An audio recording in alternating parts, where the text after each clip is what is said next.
move for council's approval that we remove Jesus Jara as Director of the Office of Police Accountability effective immediately for the reason that we have lost confidence in Mr. Jara's ability to lead as OPA Director.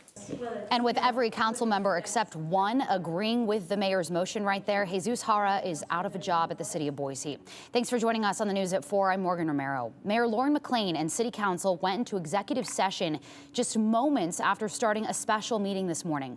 They were back in the chambers 15 minutes later, where every council member except for Lucy Willits voted to remove Jara, who's led the Office of Police Accountability since the summer of 2021. This comes 1 week after Mayor McLean and a few council members put Jara on paid administrative leave.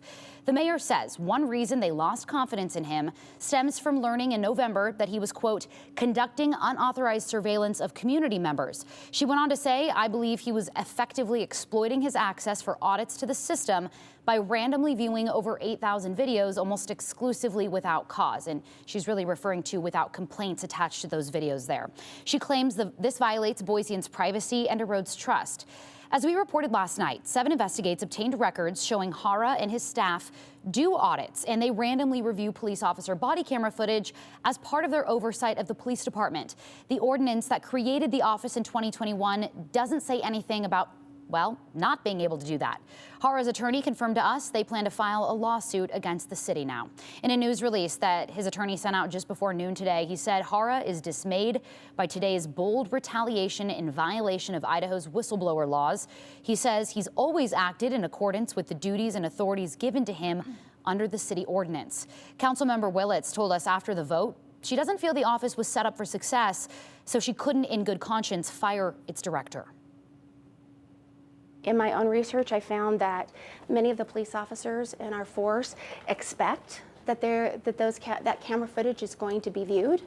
I think the question is the process, but also there's other state agencies that do that. So this is where we need to make sure and tighten up what we expect.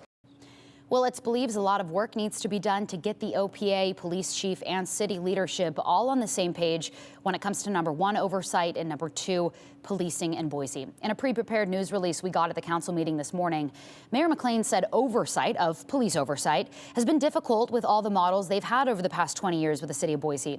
She said moving forward, they want to balance independence of police accountability with the community's privacy rights. I want to bring in my fellow investigative reporter, Alexandra Duggan now. Alex, you have done an extensive amount of reporting on the city of Boise and its police department over the last several months with a lot of news breaking recently. Jara claims that this is retaliation, but we don't necessarily know what he's referring to at this point.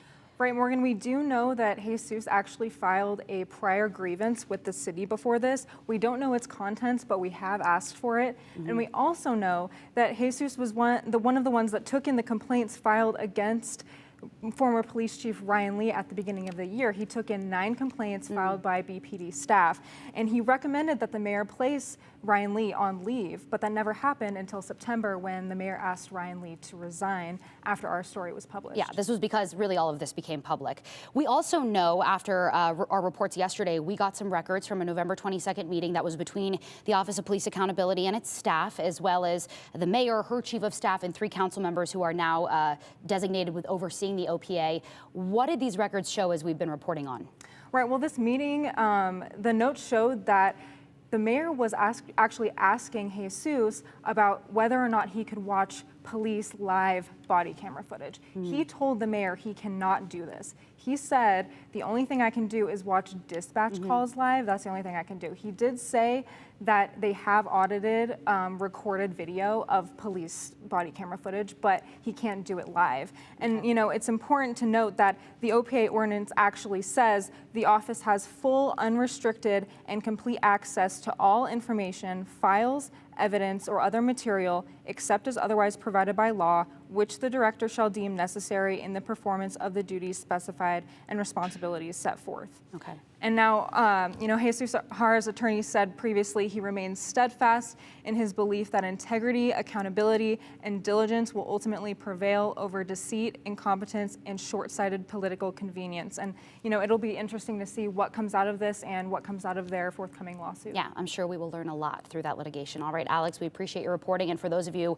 that want to get caught up on all the reporting we've been doing on this, you can head to our website, ktvb.com. Alex, thank you.